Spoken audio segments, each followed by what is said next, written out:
So you're 9 years old?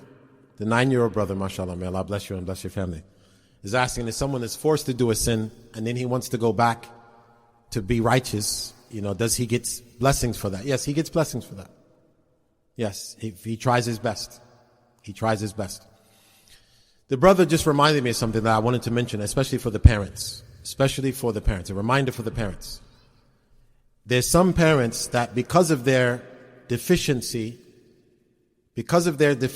outside of Ramadan, they make their children dislike Ramadan. I'll say it again. And I'll include myself, as parents, at times, because of our deficiency outside of Ramadan, we make our children dislike Ramadan. What do I mean by that? If we allow our children to do certain things they shouldn't do outside of Ramadan, watch certain things they shouldn't watch, listen to certain things they shouldn't listen to, and then Ramadan comes, we stop them. Naturally, they're going to feel what? I hate Ramadan.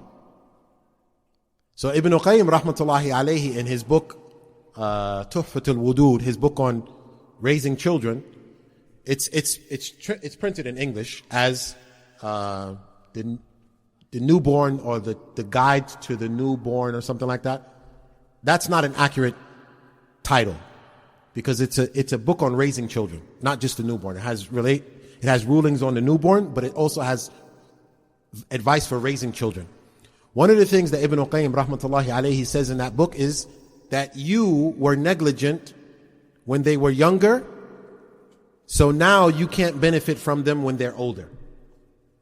And then he said, if you look at the faults of many children, you'll see that it stems from the faults of the parents. You'll see that it stems from the faults of the parents. One of the major faults that parents make, you let your child watch movies unrestrictedly. You let your child listen to music unrestrictedly. Ramadan, stop.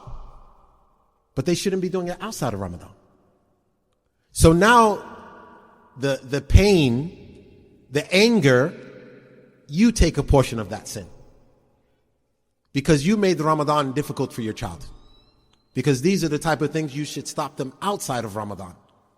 Imagine if you stop your child from listening to music and watching movies endlessly and the likes of that outside of Ramadan. When Ramadan comes, it's not difficult. It's not difficult. Because you're doing your job outside of Ramadan. So once Ramadan comes, they're accustomed to it. But if you let them sin all year, and now Ramadan comes and you say to your child, stop sinning, they're going to look at you. So my dear brothers, very, very important as it relates to our children. We have to rectify our affairs as it relates to our children, not just Ramadan. The Lord of Ramadan is the Lord of the other months of the year.